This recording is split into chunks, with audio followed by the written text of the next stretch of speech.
بسم الله الرحمن الرحيم الحمد لله رب العالمين والصلاة والسلام على الحبيب المصطفى أبي القاسم محمد اللهم صل على محمد وآل محمد اللهم صل على محمد وآل محمد اللهم صل على محمد وآل محمد وآله الطيبين الطاهرين وأصحابه المنتجبين ومن تبعه بإحسان إلى يوم الدين اللهم بحق محمد وآل محمد عليك صل على محمد وآل محمد وارزقنا ووالدينا وأزواجنا وأولادنا وذرياتنا من بعدنا حب محمد وآل محمد اللهم أحينا على ذلك وأمتنا على ذلك واحشرنا في زمرة من أحب محمدا وآل محمد مع محمد وآله يا كريم أعوذ بالله من الشيطان الرجيم ومن يرغب عن ملة إبراهيم إلا من سفه نفسه ولقد اصطفيناه في الدنيا وإنه في الآخرة لمن الصالحين إذ قال له ربه أسلم قال أسلمت لرب العالمين ووصى بها إبراهيم بنيه ويعقوب يا بني إن الله اصطفى لكم الدين فلا تموتن إلا وأنتم مسلمون أم كنتم شهداء إذ حضر يعقوب الموت إذ قال لبنيه ما تعبدون من بعدي قالوا نعبد إلهك وإله آبائك إبراهيم وإسماعيل وإسحاق إلها واحدا ونحن له مسلمون تلك أمة قد خلت لها ما كسبت ولكم ما كسبتم ولا تسألون عما كانوا يعملون صدق الله العلي العظيم أيها الإخوة السلام عليكم ورحمة الله وبركاته. Kita dahului dengan salawat. Allahumma salli ala nuril anwar wa sirril asrar wa tiryaqil aghyar miftahi babil yasar Sayyidina Muhammadin al-Mukhtar وآله الأطهار وأصحابه الأخيار عدد نعم الله وإفضاله. Setelah libur bulan Rabiul Awal dalam tafsir surat Baqarah, malam ini kita kembali kepada tafsir surat Al-Baqarah. Malam ini kita sampai kepada ayat 130 dan masih membicarakan mengenai pahlawan tauhid Nabi Allah Ibrahim alaihi wa ala nabiyyina wa alihi salatu wassalam. Pada pertemuan-pertemuan yang lalu kita bicarakan mengenai keagungan Ibrahim, ketabahan Ibrahim, kesabaran Ibrahim, lulusnya beliau dalam menghadapi bermacam-macam cobaan, dan akhirnya beliau dipilih oleh Allah sebagai imam. Kemudian kita mendengarkan doa beliau agar diutus di tengah-tengah Jazirah Arabiyah seorang Rasul, dan itu adalah Sayyidil Wujudi Muhammad sallallahu alaihi wa alihi. Setelah Allah menyebutkan dan menjelaskan mengenai keagungan dan kebesaran Nabi Allah Ibrahim berkaitan dengan tauhid yang beliau serukan, berkaitan dengan millah atau agama yang beliau ajak umat manusia, yang mana agama yang beliau bawa itu adalah Islam yang sesuai dengan fitrah dan naluri manusia. Setelah Allah sebutkan semua itu, mengenai keagungan demi keagungan dan agama yang beliau bawa, yang menjamin bagi yang mengamalkan agama itu kesuksesan dunia dan akhirat. Setelah itu Allah menyebutkan wa man yarghab an millati Ibrahim illa man safiha nafsah. Siapa yang berpaling dari millah Ibrahim. Millat Ibrahim di sini agama Islam yang dibawa oleh beliau, berbentuk tauhid, al-istislam al-kamil, penyerahan diri mutlak kepada Allah, berbentuk ibadah, berbentuk semua perintah dan larangan yang sesuai dengan fitrah, karena Allah namakan Islam ini adalah agama fitrah, fitratullah allati fatara an-nasa 'alaiha la tabdila li khalqillah dzalika ad-dinul qayyim. Ini yang disebut oleh Allah millata abikum Ibrahim. Allah menyebutkan bahwa siapa yang berpaling, enggan, tidak menerima millat Ibrahim, dia adalah benar-benar orang yang tidak waras akalnya. Dalam bahasa Arab, raghiba itu memiliki dua arti. Sesuai dengan muta'addinya dengan apa. Kalau raghiba setelahnya muta'addi dengan an, artinya enggan, menolak dan tidak mau atau benci. Kalau setelah kalimat raghiba muta'addinya dengan fi, artinya dia senang dan cinta dengan sesuatu itu. Bisa raghibtu fi, aku mencintainya, menyenangi, menyukainya. Bisa raghibtu anhu, aku enggak senang, benci dan berpaling darinya. Di sini Allah menggunakan kalimat wa man yarghabu an. Berarti di sini man yarfud, siapa yang menolak, siapa yang berpaling, siapa yang benci, siapa yang tidak mau millat Ibrahim, maka dia, sepertinya ini juga ada nada pertanyaan, nada istifham, artinya tidak ada yang berpaling dan benci terhadap millah Ibrahim kecuali man safiha nafsah, kecuali orang yang dungu dan menghancurkan dirinya. As-safah, pernah kita bahas ayat safah ini ketika kita sampai pada mungkin ayat 13 surat Al-Baqarah ini. Wa idza qila lahum aminu kama amana an-nas qalu anu'minu kama amanas sufaha.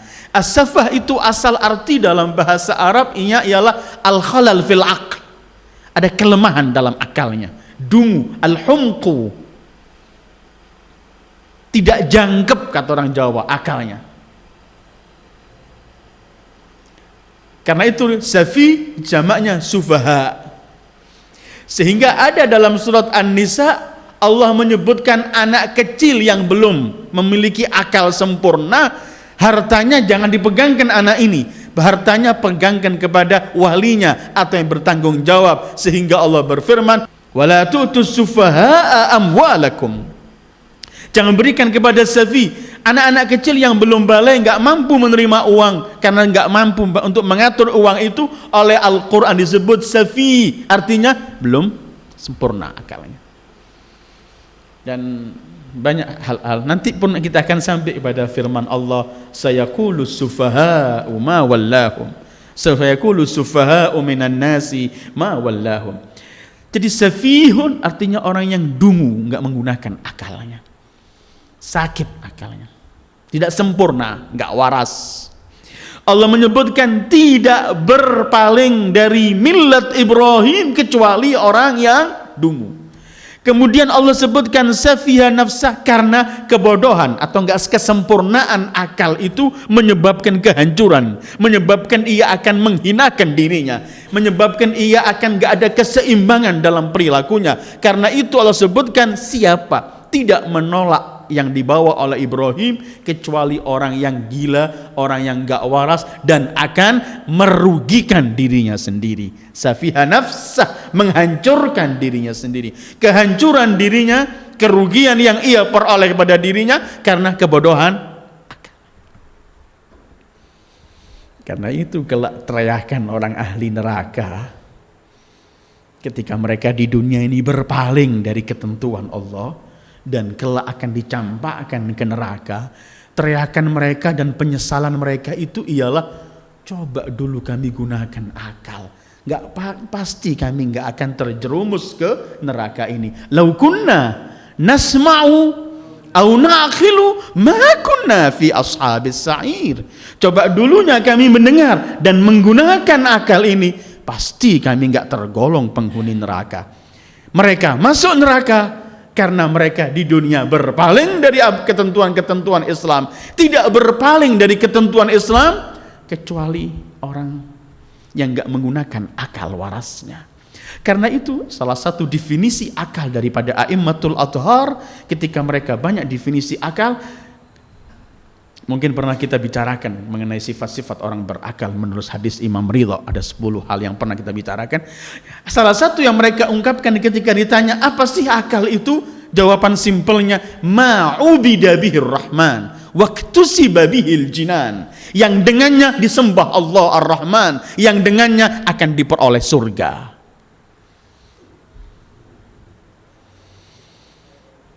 Wa may yarghab an millati Ibrahim. Dan coba kita renungkan istifham ingkari, pertanyaan Allah yang mengejek mereka. Sungguh benar-benar tidak pernah akan berpaling kecuali orang-orang yang nggak menggunakan akalnya atau nggak sempurna akalnya. Karena apa? Karena yang dibawa oleh Ibrahim yaitu Islam ini adalah segala sesuatu yang mengatur kesuksesan dunia dan akhirat. Dan agama yang seiring dengan naluri dan fitrah manusia. Orang yang berpaling dari fitrahnya, orang yang nggak menggunakan akalnya. Satu. Kedua, Yahudi. Saat turunnya Rasulullah ayat-ayat ini, saat beliau ada, sallallahu alaihi wa alihi, Yahudi ada, kaum Kristen ada, Nasara, orang-orang Arab yang di Mekah dan Jazirah Arabiyah ada. Tiga kelompok ini semua mereka mengaku dan bangga kalau mereka itu punya hubungan dengan Ibrahim. Pertanyaannya adalah, kalau kalian berpaling dari seseorang yang kalian banggakan, keberpalingan ini menunjukkan ketidakwarasan kalian. Orang Yahudi menganggap mereka itu adalah pengikut-pengikut Ibrahim setia. Mereka dari Israel, yaitu Yakub. Yakub dari anak Ishak. Anak Ishak adalah anak dari Ibrahim. Mereka bangga dengan Nabi Allah Ibrahim. Orang-orang Nasara pun mereka menganggap ada hubungan dengan Ibrahim karena Nabi Allah Isa dari ibunya Maryam. Silsilahnya juga kembali kepada Israel. Dan Israel adalah anak, ada Ishak, dan Ishak anak dari Nabi Allah Ibrahim. Sementara orang-orang Arab semua mereka teriak, nahnu ala millati Ibrahim, kami adalah pengikut-pengikut Ibrahim. Jadi rebutan Nabi Allah Ibrahim, semua mengidolakan Ibrahim. Sementara Nabi yang terakhir, beliau adalah membawa konsep yang dibawa oleh Ibrahim. Kalau kalian benar-benar pengikut Ibrahim, pasti kalian mengikuti Sayyidil Wujudi Muhammad. Inna awlan nasi bi Ibrahim hadan Nabi. Orang yang paling punya hubungan dengan Ibrahim adalah Sayyidil Wujudi Muhammad walladzina amanu ma'ah, dan orang-orang yang beriman di masa Sayyidina Ibrahim alaihissalam. Karena itu kalau antum selalu bangga bahwa kami adalah berhubungan dengan Ibrahim, Ibrahim adalah Yahudi, Ibrahim mereka teriak Nasara, mereka orang Arab mengatakan kami pengikut Ibrahim, pertanyaannya Allah mengatakan, kalau kalian semua bangga dengan Ibrahim, keberpalingan kalian dari yang dibawa oleh Ibrahim, sementara kalian membanggakan diri dengan Ibrahim, menunjukkan safiha nafsah. Dan hakikatnya begitu ayyuhal ikhwah. Islam ini enggak pernah bertentangan dengan akal manusia, akal yang waras. Karena itu dalam Al-Quran banyak ayat, ada ratusan ayat la'allakum tatafakkarun, la'allakum ta'qilun, yang mengajak orang untuk berakal. Bahkan Allah sebutkan orang-orang yang berpaling dari real Allah, ketentuan-ketentuan Allah, itu Allah sebut mereka itu adalah binatang, bahkan lebih keji dari binatang, tanpa menggunakan akal. Inhum illa kal an'ami balhum atal. Bahkan disebut oleh Allah sebagai syarrad dawab, seperti dalam Al-Anfal, inna syarrad dawabi indallah sejelek-jelek makhluk yang melata di bumi ini di sisi Allah adalah as-sum, al-buk. Orang yang sudah tuli, nggak mendengarkan kebenaran, bisu, nggak mau mengutarakan kebenaran, kemudian nggak mau menggunakan akalnya. Wa man yarghabu an millati Ibrahim illa man safiha nafsah. Tiada yang berpaling dari millat Ibrahim kecuali benar-benar orang yang merugikan dirinya, menghinakan dirinya. Kenapa merugikan dirinya, menghancurkan dirinya, menghinakan dirinya? Karena memang dia safih, tidak menggunakan akal. Walaqad istafainahu fid dunya. Sebenarnya Ibrahim telah kami pilih. Al-istifa, al-istiba, pilihan. Dalam bahasa Arab itu saffu kulli syai' artinya khalisuhu. Segala sesuatu yang paling murni namanya saf. Sesuatu yang ada campurannya, ada kotorannya namanya al-qadar. Karena itu disebutkan khutma safa wada'il qadar. Ambil yang berjernih, jernih, yang paling murni, yang kotor-kotor tinggalkan. Karena itu para anbiya disebut oleh Al-Quran mustafainal akhyar, pilihan-pilihan Allah yang terbaik. Itu para anbiya. Dan Ibrahim dipilih. Jadi istafa itu kalau ada dua sesuatu atau dua hal, istafa itu diambil yang terbaik dari yang satunya, namanya istafahu. Artinya ijtabahu, dipilih. Jadi kalau asalnya disaring dulu, pilihan yang paling karena itu segala sesuatu yang murni disebut safi.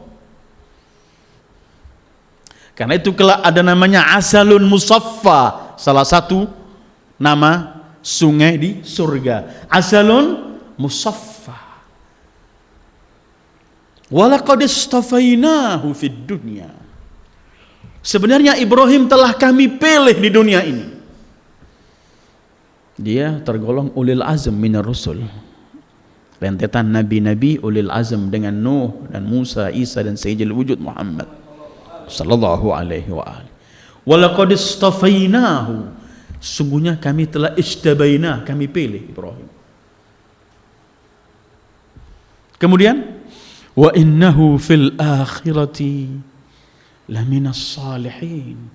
Di dunia merupakan manusia pilihan yang dipilih oleh Allah. Karena itu Rasulullah pernah menggambarkan Allah menciptakan makhluknya ini, kemudian memilih dari mereka yang terbaik, memilih sampai memilih aku yang terbaik dari semua yang baik, sallallahu alaihi wa alihi. Yang termulia dari semua yang mulia, sallallahu alaihi wa alihi. Karena itu kemudian beliau disebut Al-Mustafa. Al-Mustafa, pilihan Allah. Walaqad istafainahu. Memang para anbiya Allah dan terdepan Sayyidil Wujud dan Ibrahim datuknya adalah makhluk-makhluk pilihan Allah di dunia. Makhluk-makhluk yang paling sempurna di dunia. Makhluk-makhluk Allah yang termulia, pilihan Allah, dan makhluk-makhluk yang dipilih oleh Allah untuk sebagai suri tauladan. Kalau kita baca surat Al-Mumtahanah, Allah pun menyebutkan bahwa Ibrahim adalah uswah hasanah. Sebagaimana Sayyidil Wujud dipilih oleh Allah sebagai uswatun hasanah, pilihan. Walaqad istafainahu fid dunya. Kami sungguh telah pilih Nabi Allah Ibrahim. Dipilih sebagai hamba Allah, dipilih sebagai Khalilullah, dipilih sebagai imam yang dilantik oleh Allah, dipilih sebagai pemenetus nama Islam millata abikum Ibrahim, dipilih oleh Allah sebagai bapak dari para nabi. Ini kedudukan Ibrahim, termasuk pilihan Allah, dipilih dari orang-orang yang sukses dalam semua kesabaran. Yang sukses dalam semua cobaan. Apapun bentuknya cobaan dihadapkan kepada Ibrahim, beliau selalu keluar sebagai faiz, yang sukses. Karena itu sebelumnya pernah kita baca wa idzibtala Ibrahim rabbuhu bikalimatin fa'atammahun. Beliau sempurnakan semua cobaan dan ujian. Walaqad istafainahu fid dunya. Memang di dunia karena mereka terkenal para anbiya Allah di dunia ini manusia-manusia pilihan Allah. Tetapi akhir ayat ini, wa innahu fil akhirati laminas salihin. Tapi kelak dia di akhirat tergolong sebagai orang-orang yang saleh. Apakah di dunia beliau belum saleh? Kok sampai Allah cuma memberikan nanti di akhirat dia tergolong orang saleh? Pertama, tidak disebut pilihan Allah kecuali dia saleh. Karena itu nggak disebut lagi mengenai kesolehan beliau di dunia. Dan tidak menjadi seorang suri tauladan seperti Nabi Allah Ibrahim kecuali sudah saleh dan diketahui oleh Allah. Tetapi kedudukan kesolehan Ibrahim dan kedudukan arti soleh Ibrahim adalah kelak di akhirat akan lebih tampak dan akan diketahui oleh seluruh makhluk Allah di dunia.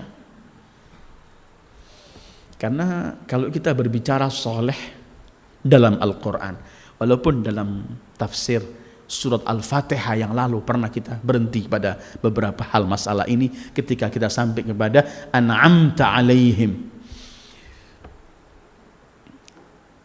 Saleh itu kalau kita baca Al-Quran, kadang-kadang Allah bicarakan mengenai amal perbuatan saleh. Kadang-kadang Allah bicarakan orang yang melakukan perbuatan saleh itu. Ada amalnya, ada zatnya dan nafsinya. Kalau amalnya seperti kita baca firman Allah, "Falyamal amalan salihah." Falyamal amalan salihah. Hendaklah mereka melakukan amal perbuatan yang saleh. Ada Allah nggak menyebut amalnya, tapi menyebut perilakunya yang melakukan amal itu. Seperti Allah berfirman, wa ankihul ayama minkum was-salihina min ibadikum wa imaikum ila akhirih. Kawinkan orang-orang yang saleh. Ada amal perbuatannya disebut saleh, ada orang yang melakukan amal perbuatan itu disebut saleh. Kemudian kita bisa mengenal arti soleh itu adalah perbuatan baik. Amal soleh, perbuatan baik mutlak.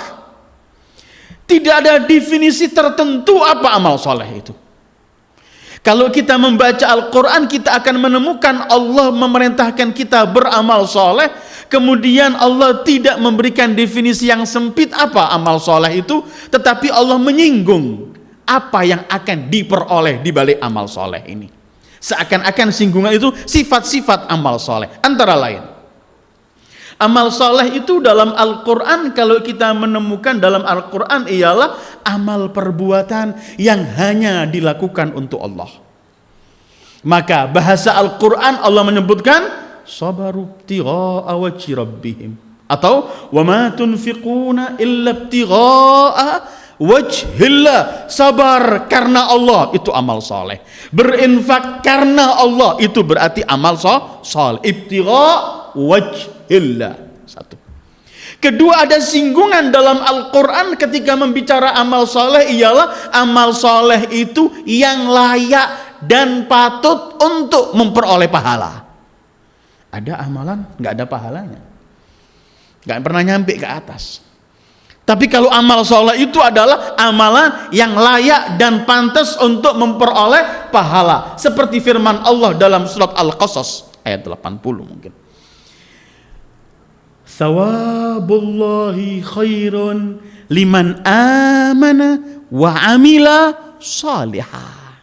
Thawabullahi khairun liman amana wa amila salihah. Atau man amila salihan min dzakarin aw untha wa huwa mu'minun falanuhyiyannahu hayatan thayyibah wa lanajziyannahum ajrahum bi ahsani ma kanu ya'malun. Yang beramal saleh, lelaki atau wanita yang mukmin, kami akan berikan pahalanya, kami akan berikan kehidupan yang layak di dunia, dan kelak akan kami berikan pahalanya di akhirat. Jadi sifat-sifat amal saleh itu yang dilakukan ibtigha'a wajhillah, atau kedua yang Allah isyaratkan yang layak untuk memperoleh pahala dari Allah, berarti amal soleh.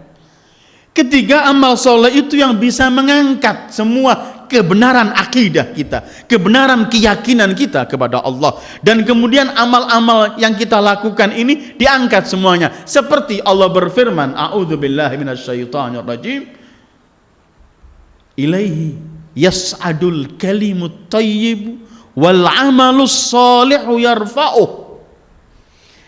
Yang bisa mengangkat amal perbuatan kita sehingga sampai kepada Allah itu adalah al-amalus saleh yang didasari oleh al-kalimut thayyib, yaitu oleh al-aqidah as-sahihah kepada Allah Jalla wa Ala. Fatir 20. Jadi kadang-kadang Allah sebutkan amal perbuatan salehnya, kadang-kadang Allah sebutkan orang yang melakukan perbuatan saleh. Ada orang berbuat amal soleh, belum tentu dia orang soleh. Sekali dia berbuat soleh, 100 kali berbuat toleh, jelek, maka dia enggak tergolong orang soleh. Ada orang sudah menyatu dengan perbuatan soleh, sehingga semua perilakunya indah dan sesuai dengan pekerjaan yang solehnya, sehingga dia sudah menyatu dia. Apapun yang ia lakukan, soleh karena keluar dari manusia yang soleh. Itu kelak yang sampai nanti di hari kiamat layak untuk memperoleh 10 kali lipat pahalanya, karena Allah berfirman, man jaa bil hasanati falahu asyru amsalihah. Tapi di sini Allah sebutkan wa innahu fil akhirati laminas salihin. Al-Qur'an kalau kita membaca surat Al-Anbiya, di situ Allah banyak memerinci mengenai para anbiya yang disebut oleh Allah mereka ini tergolong orang soleh. Kita bisa menemukan firman Allah ketika memuji orang-orang soleh. Man yuti'illaha war rasul faulaika ma'al ladzina an'ama Allahu 'alaihim minan nabiyyin was-siddiqin wasyuhada was-salihin. Atau kita akan menemukan firman Allah ketika memuji orang-orang saleh, wa adkhalnahum fi rahmatina innahum minas salihin. Kami masukkan mereka dalam rahmat kami, para anbiya, karena mereka itu tergolong dari as-salihin. Atau kita mendengarkan Nabi Sulaiman ketika berdoa, wa adkhilni bi rahmatika fi ibadikas salihin. Kita menemukan Ibrahim juga Allah sebutkan sebagai orang saleh.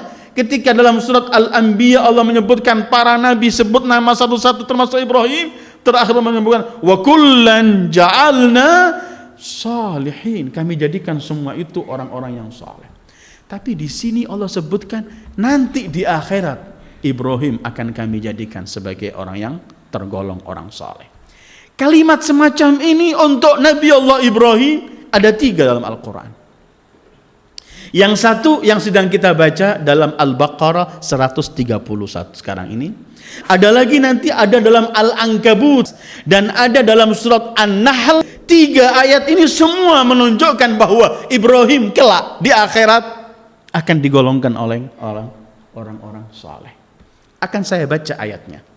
Kalau 130-nya yang sedang kita kaji malam ini, yaitu firman Allah, walaqad istafainahu fid dunya wa innahu fil akhirati laminas salihin.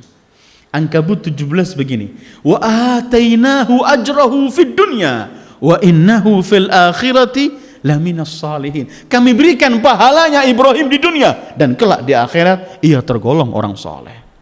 Atau kita menemukan An-Nahl 122 ketika Allah berfirman, wa atainahu fid dunya hasanah wa innahu fil akhirati laminas salihin. Kami berikan dia di dunianya hasanah, baik, dan kelak di akhirat menjadi saleh. Arti pertama, Allah enggak sebutkan di dunia karena pasti Ibrahim dan semacam Ibrahim, para anbiya mereka itu pasti tidak menjadi nabi kecuali sudah tergolong orang-orang saleh. Kedua, Allah ingin menampakkan memang dia di dunia sudah soleh, karena itu enggak disebut lagi, tetapi nanti di akhirat akan lebih terkenal solehnya Ibrahim di hadapan seluruh mahsyar, di hadapan seluruh penghuni mahsyar. Ada arti ketiga dan pernah saya sampaikan dalam tafsir surat Al-Fatihah bahwa ternyata sholah menjadi soleh itu mempunyai marotib, tidak satu rata. Seperti orang mukmin nggak rata, ada kedudukan masing-masing. Satu dengan yang lain sama-sama mukmin, tapi kedudukannya di sisi Allah berbeda. Seorang sekarang bisa mengatakan dirinya mukmin. Al-Imam Ali bin Abi Thalib pun mukmin, tapi tidak akan sama mukminnya Imam Ali bin Abi Thalib dengan mukminnya kita. Di antara kita pun benar-benar ternyata soleh itu pun begitu. Ada kedudukan soleh yang tertinggi, yang selalu diminta oleh para anbiya untuk digolongkan menjadi orang-orang soleh pada batas soleh yang paling tinggi, termasuk yang diminta oleh Sulaiman, termasuk yang diminta oleh Ibrahim. Tetapi Allah menjanjikan untuk manusia besar seperti Ibrahim, An-Nabiyul Azam Ibrahim alaihi wa ala nabiyina wa alihi salatu wassalam, yang sudah dipilih sebagai khalil, sebagai imam dan semua pujiannya. Allah mengatakan, nanti kamu kalau di akhirat akan tergolong dengan solehin yang kamu harapkan. Dalam Al-Quran ini yang cuman telah mengikrarkan dirinya bahwa dirinya tergolong manusia saleh cuman Sayyidul Wujudi Muhammad sallallahu alaihi wa alihi, yaitu kalau kita melihat dalam Al-A'raf 196 ketika Allah menceritakan dalam Al-Quran, ketika Rasul bersabda qul, ketika Allah berfirman qul inna waliyallahu alladzi nazzala al-kitab wa huwa yatawallas salihin. Katakan wahai pribadi mulia, sesungguhnya waliku yang menjaga aku, yang punya hubungan dengan aku adalah Allah yang menurunkan Alkitab yaitu Al-Quran, dan dia yang menjaga as-salihin, artinya beliau sallallahu alaihi wa alihi. Karena itu kemudian dalam tafsir Mizan beliau berkata, jangan heran kalau aku perdengarkan di telingamu ternyata yang diminta oleh Ibrahim dan para anbiya untuk masuk rombongan manusia-manusia yang soleh di paling atas, mereka adalah Muhammadun wa alu Muhammad, Sayyidul Wujud yang paling atas itu, dan seluruh para anbiya ingin sampai ke sana. Dan janji Allah untuk Ibrahim dalam 3 ayat ini, di dunia kami berikan pahalanya, di dunia kami berikan kebaikannya, tapi yang satu ini kelak akan ia temukan ketika ia bersama manusia-manusia tersoleh, yaitu Sayyidul Wujudi Muhammad. Walaqad istafainahu fid dunya wa innahu fil akhirati laminas salihin. Idz qala lahu rabbuhu aslim. Qala aslamtu lillahi li rabbil alamin. Ketika Allah berkata kepada Ibrahim, aslim, pasrahkan dirimu, serahkan dirimu. Ibrahim berkata, aslamtu li rabbil alamin, aku pasrahkan diriku kepada Allah, Tuhan pemilik seluruh alam. Sebelumnya pernah kita bahas bahwa Nabi Allah Ibrahim dalam puncaknya, sukses dalam semua ujian, ketika dilantik menjadi imam, setelah melewati semua Khalilur Rahman dan semua, di situ Ibrahim masih minta dengan putranya Ismail ketika membangun Ka'bah, waj'alna muslimaini lak wa min dzurriyyatina ummatan muslimatan lak. Apakah Nabi Allah Ibrahim belum muslim?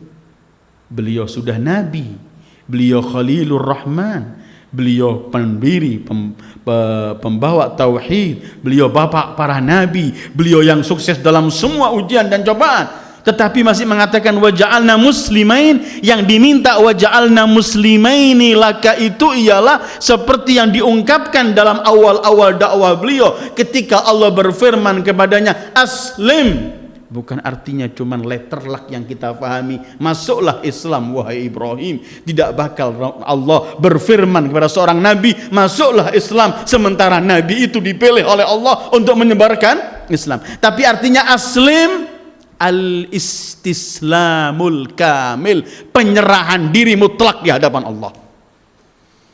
Karena Islam itu kan bermaratib. Ada cuman sekedar mengucapkan 2 kalimat syahadah, kemudian dia mempraktekkan atau tidak, kadang-kadang mempraktekkan atau tidak, tetap dia tergolong orang muslim. Karena itu ketika mereka berkata kami telah beriman, Allah berfirman, jangan kalian mengatakan amanna, bal qulu aslamna walamma yadkhulul iman fi qulubikum. Ada yang muslim yang Allah sebutkan udkhulu fis silmi kaffah, istislam.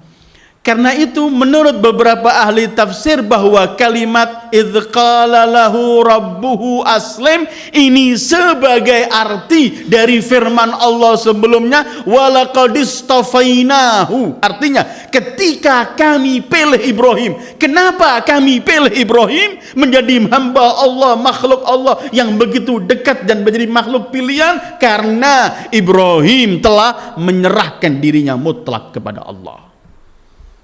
Qila lahu aslim, pasrahkan.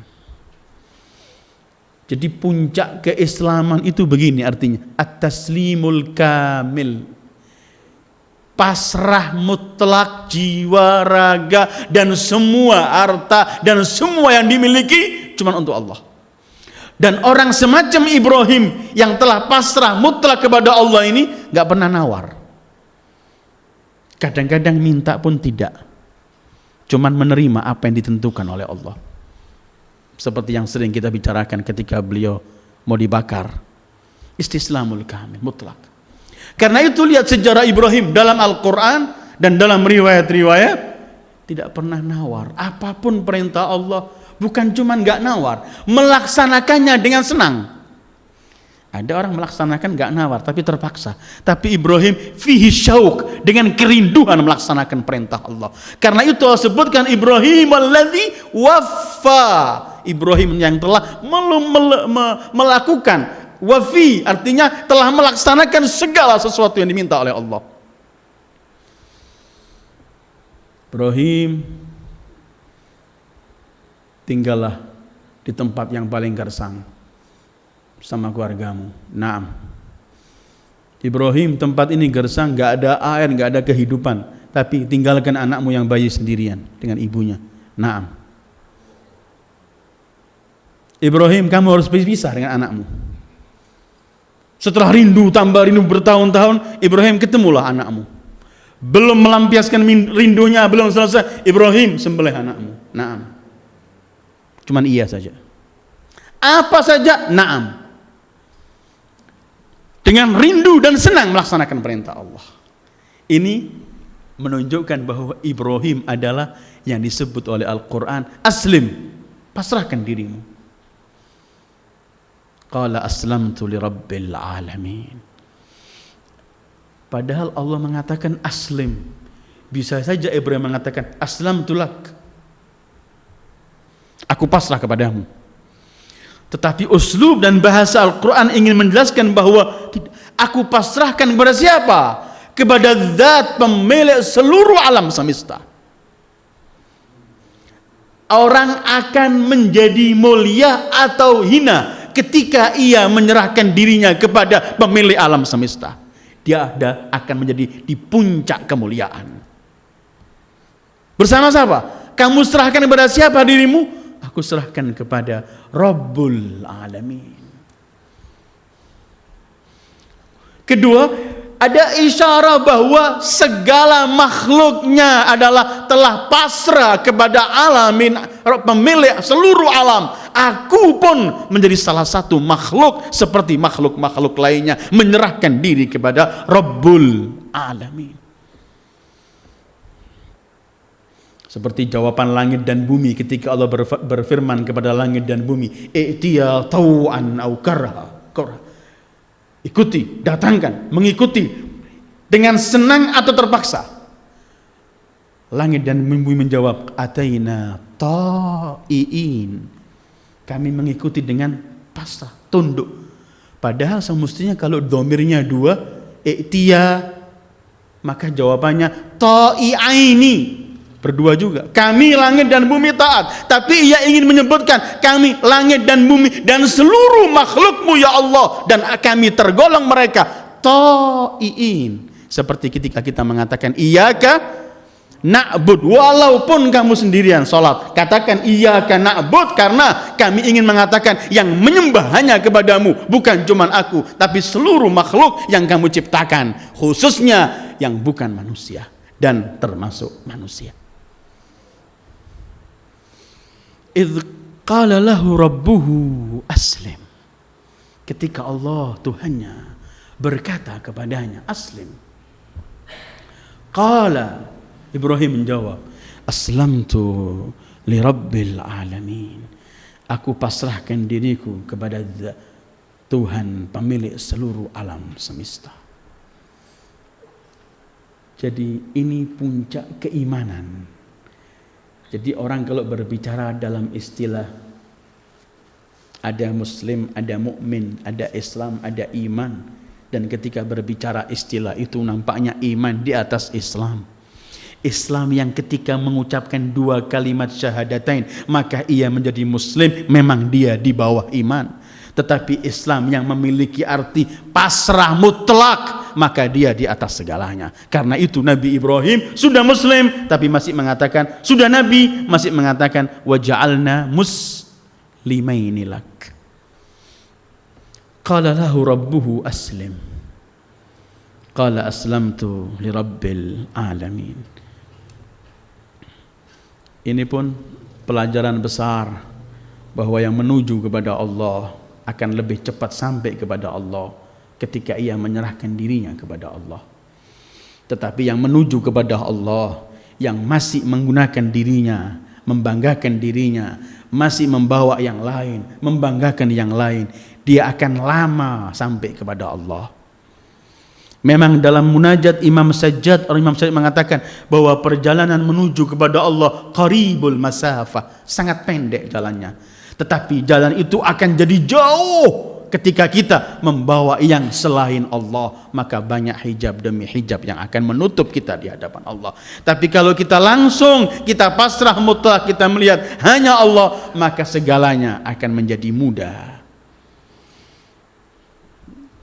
Karena itu kalau kita membaca Al-Quran, ada beberapa ayat-ayat Al-Quran ketika Allah memerintahkan Nabi dan para anbiya'nya untuk berdakwah, ada ayat-ayat tertentu yang menjadikan para anbiya itu memiliki kekuatan mutlak, keberanian mutlak, keyakinan mutlak.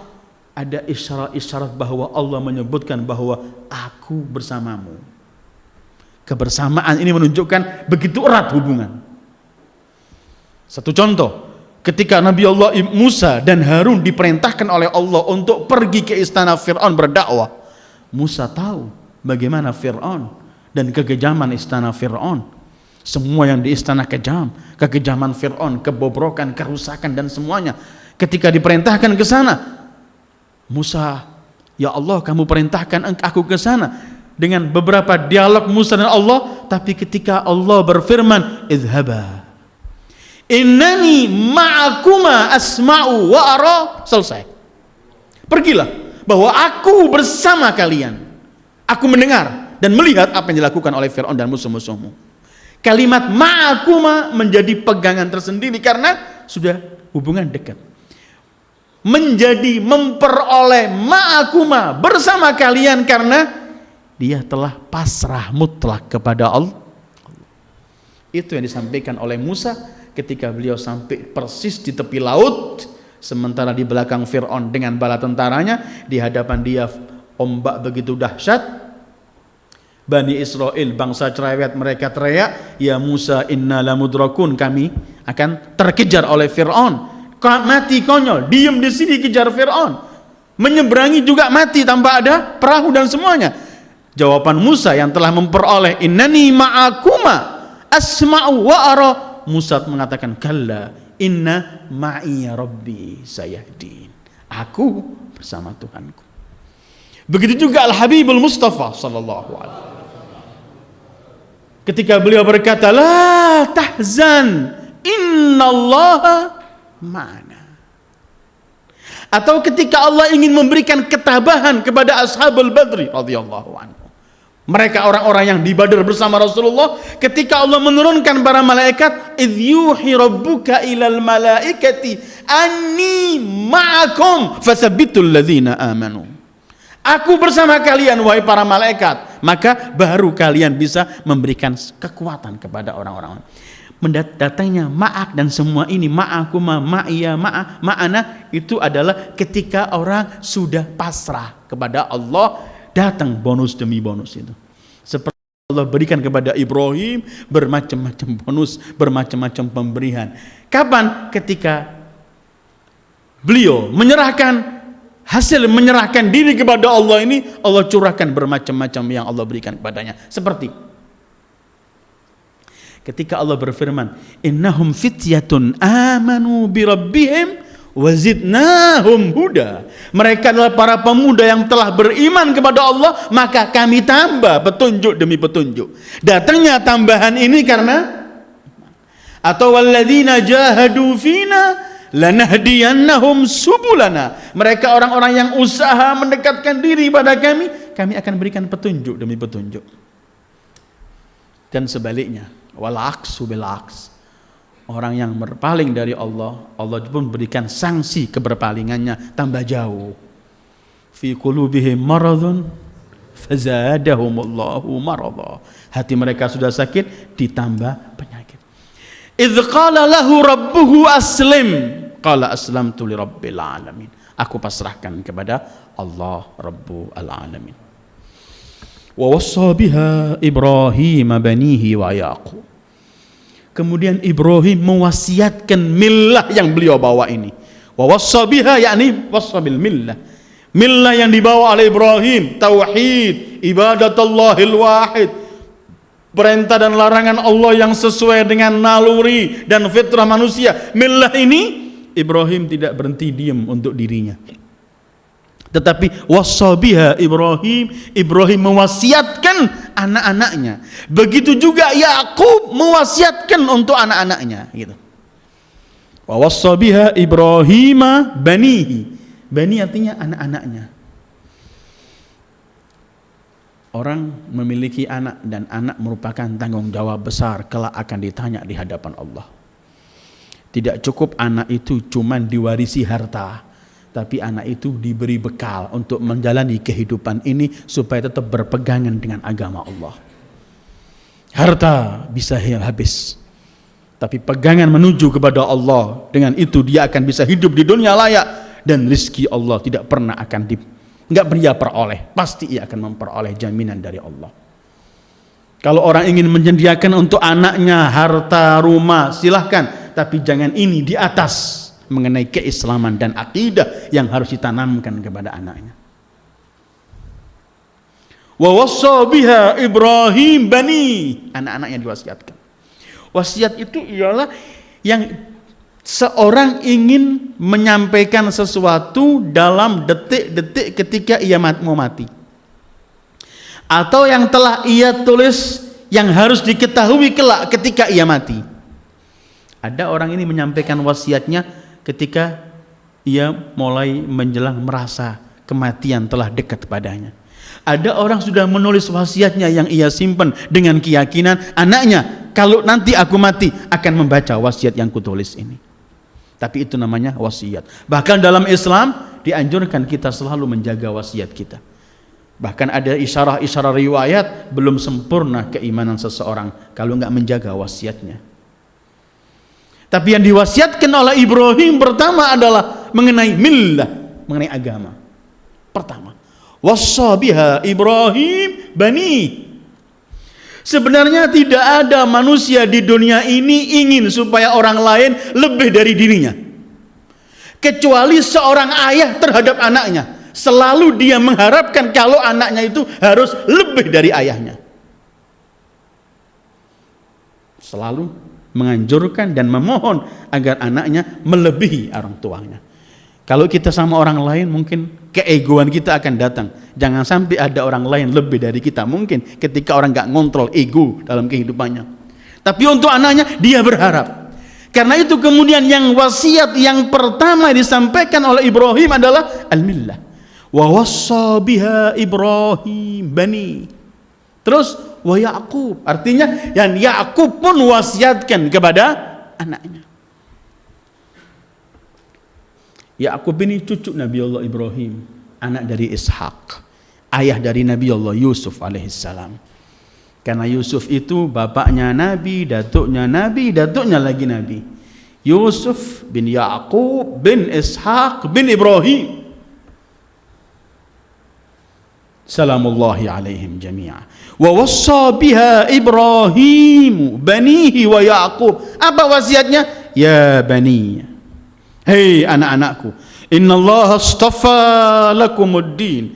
Allah memilih untuk kalian satu agama, yaitu al-Islam. Fala tamutunna, maka jangan sampai kalian mati illa kecuali wa antum muslimun. Asma, wasiatnya bahwa Allah ini telah memilih agama, dan agama itu ialah inna dina indallahil Islam. Mungkin wasiat untuk anak kita berkaitan memegang agama di hari-hari ini lebih perlu dari seorang ayah, karena banyaknya yang ingin menyeret kita untuk mengeluarkan kita dari agama ini. Wa na'udzubillah. Ya baniya innallaha astafa lakumuddin. Allah telah memilih. Perhatikan, Allah memilih untuk kita. Pernahkah zat yang Rahman Rahim memilihkan sesuatu untuk kita kemudian gak sesuai dengan keindahan, kemudian gak sesuai dengan kebaikan, kemudian gak sesuai dengan kepentingan kita? Pasti yang dipilih Allah adalah yang terbaik untuk kita. Apa yang dipilih oleh Allah yang terbaik untuk manusia adalah al-Islam, dengan semua perintah dan larangannya. Ini yang terbaik. Istafa. Innallaha astafa lakumuddin.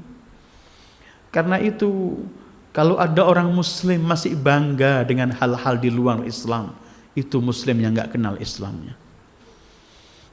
Muslim masih membanggakan barat atau timur dengan konsep-konsep yang dibawa oleh mereka, kemudian menganggap konsep yang dibawa oleh Islam kolot, kuno, gak memahami Islam. Kalau dia memahami Islam, memahami dirinya bahwa dia adalah makhluk Allah, Allah penciptanya adalah yang maha mengetahui apa kepentingan dia dan kebaikan dia, kesuksesan dunia dan akhirat, dan yang maha Rahman dan Rahim, pasti dia nggak pernah akan berpaling dari pilihan Allah. Apa pilihan Allah? Agama. Ya ini perintah if'al, wala taf'al, larangan. Semua ini pilihan Allah. Makanya kita nggak boleh ego ya, atau congkak menolak pilihan Allah. Karena itu sombong yang paling dahsyat itu ialah menolak kebenaran. Karena kebenaran itu pilihan Allah. Pilihan diberikan untuk kita, kita tolak. Alangkah sombongnya kita. Bukan pakai baju baru, baju mahal, bukan pakai rumah indah, mobil mewah, itu belum. Sombong itu ialah menolak kebenaran dan meremehkan orang lain. Puncaknya sombong adalah menolak kebenaran, karena kebenaran itu adalah pilihan Allah. Maha suci Allah untuk contoh. Kalau kita memiliki orang yang paling kita cintai, dan kita yakin orang yang kita cintai ini yang paling mencintai kita, kemudian dia selalu berbuat baik pada kita, selalu memberikan fasilitas untuk kita, selalu menganjurkan kebaikan untuk kita, selalu menyelamatkan kita dari kesulitan, kemudian orang itu memilihkan sesuatu untuk kita, kemudian kita tolak. Apakah kita enggak manusia biadab di hadapan orang itu? Maha suci Allah untuk contoh. Dan hakikatnya semua nikmat darinya, fasilitas dia beri. Kemudian perintah demi perintah dari agama yang istafahu, yang dipilih ini adalah semuanya yang sesuai dengan kita. Dan tidak pernah memerintah Allah memerintahkan sesuatu lakukan, kecuali Allah kirim dulu sesuatu yang dengan sesuatu itu kamu mampu melakukan perintahnya. Allah tidak pernah memerintahkan kita sholat, kecuali Allah berikan akal kita sempurna, balik baru ada kewajiban sholat. Allah gak pernah memerintahkan kita pergi haji, gak ada, kecuali kalau sudah kita dikirim uang baru ada kewajiban haji. Allah gak pernah memerintahkan kita mengeluarkan zakat atau khumus, kecuali dikirim dulu harta itu. Sudah dikirim, sekarang kamu keluarkan. Ini yang dipilih oleh Allah. Kalau orang berpaling dari ini, ya tadi itu, wa may yarghabu an millati Ibrahim illa man safiha nafs. Karena itu ya baniya innallaha astafa lakumuddin. Hei anak-anakku, Allah telah memilih untuk kalian ad-din. Dan memilih dalam kalimat istofa ini artinya dipilih yang paling indah, yang paling baik, yang paling sempurna. Kemudian fala tamutunna, kalian jangan mati. Aneh kan, merintah bukan jangan mati. Mati itu bukan pada tangan kita. Tapi kenapa ada perintah melarang jangan mati? Sementara mati itu bukan pada tangan kita. Kapan saja datang kematian. Jangan mati kecuali dalam muslim. Artinya apa jangan mati? Berartinya begini, jangan pernah meninggalkan Islam walaupun sedetik, karena kematian itu datangnya tiba-tiba. Karena itu jangan sampai kamu mati sementara kamu di luar Islam, gitu maksudnya. Fala tamutunna illa wa antum muslimun. Memang kematian bukan pada manusia, kematian adalah ketentuan Allah. Tetapi wasiat ini, perintahnya Ibrahim kepada anak-anaknya, juga Yakub pada anak-anaknya, jangan kalian pernah tinggalkan Islam walau sedetik, karena kematian itu datangnya mendadak. Jangan sampai datang kematian kalian di luar Islam. Wa na'udzubillah. Ini untungnya Allah sembunyikan kapan kematian itu, supaya kita selalu bisa mempunyai bekal yang banyak. Setiap saat kita punya persiapan untuk menerima kematian. Coba kematian ini Allah beritahu, kamu umur 45 mati. Mulai umur 40 sudah gak nikmat hidup ini. Udah kebayang kepada kematian terus. Kedua, mungkin persiapan kita cuman menjelang kematian saja. Artinya kemudian amal soleh kita yang akan kita petik kelak di akhirat sangat sedikit. Tapi oleh Allah dirahasiakan supaya kamu terus menunggu, kamu terus mempersiapkan diri, dan kamu terus beramal soleh agar lebih banyak amal solehmu, dan agar kamu masih mampu menikmati yang kamu miliki. Karena kamu masih berangan untuk bisa hidup 100 tahun atau 10 tahun lagi, 20 tahun lagi, 30 tahun lagi, 40 tahun lagi. Tapi wasiatnya, jangan pernah lepas dari Islam walau sekejap. Takutnya datang ajal sementara kita di luar itu. Ya bani, innallaha astafa lakumuddin fala tamutunna illa wa antum muslimun. Terus Allah sebutkan, am kuntum syuhada id hadara Ya'qub al-maut. Apakah kalian menjadi saksi? Orang-orang Yahudi pernah berbohong di zaman Rasulullah. Ya'qub, bapak para Yahudi ini, karena Ya'qub itu abahnya Yusuf, saudaranya 11. Anak keempat namanya Yahuda, dan dari anak keempat ini seluruh Yahudi keturunannya. Mereka pernah mengarang bahwa Yakub di akhir hayatnya berwasiat kepada semua anaknya agar berpegangan dengan Yahudi yang dibawa oleh Musa. Maka itu firman Allah, am kuntum syuhada, apakah kalian ini hadir jadi saksi ketika Yakub dalam keadaan sakaratil maut, ketika berwasiat pada anaknya? Apa kalian hadir? Am kuntum syuhada id hadara Ya'qub al-maut, artinya ketika Yakub dalam hal istihdar, dalam sakarat. Idz qala li bani, ketika Yakub di akhir hayatnya beliau berkata pada semua anaknya, li bani ma ta'buduna min ba'di, apa yang akan kalian sembah setelahku? Ini seperti wasiat Islam juga kepada wasiat Ibrahim dan Yakub. Apa yang akan kalian sembah? Qalu na'budu ilahak, kami menyembah Tuhanmu, wa ilaha abaik, dan Tuhan ayah-ayahmu, Ibrahim, Ismail, Ishak, ilahan wahida. Kami menyembah Tuhanmu dan Tuhan ayah-ayahmu, Ibrahim, Ismail, dan Ishak. Ayahnya Yakub yang sebenarnya cuman Ishak. Ismail pamannya, bukan ayahnya. Ibrahim jadduh, datuknya, bukan ayahnya. Tetapi Al-Quran menggunakan kalimat ab, bapak itu di sini untuk jad, datuk, untuk paman, Ami Ismail, untuk abah, hakikat abah. Karena itu pernah kita bicarakan bahwa ayahnya Ibrahim bukan Azar, dia adalah paman Ibrahim. Karena Nabi Muhammad sampai Ibrahim dan sampai Nabi Adam tidak ada yang musyrik dari ayahnya. Apakah bisa idz qala li abihi Azar, pamannya? Apakah kalimat abi disebut paman? Iya, dalilnya ini. Allah menyebut abaika, tapi yang disebut adalah Ibrahim, datuknya, Ismail, pamannya, dan Ishak, hakikat ayahnya. Abaika Ibrahim wa Ismail wa Ishaq ilahan wahida, ditegaskan Tuhan yang esa satu, supaya jangan ada yang menafsirkan kelak Yahudi bahwa ayah-ayah kita adalah masih membawa Nabi Tuhan yang bukan esa. Dan juga jawaban juga untuk kaum musyrikin yang mengaku ala millat Ibrahim, bahwa yang diserukan dalam wasiat itu adalah ilah. Tuhan Ibrahim, Tuhan Ismail, Tuhan Ishak adalah ilahan wahida, bukan berhala-berhala yang kalian letakkan di Ka'bah ini. Wa nahnu lahu muslimun, dan kami pasrah semua kepada Allah. Allah akhiri tilka ummatun qad khalat.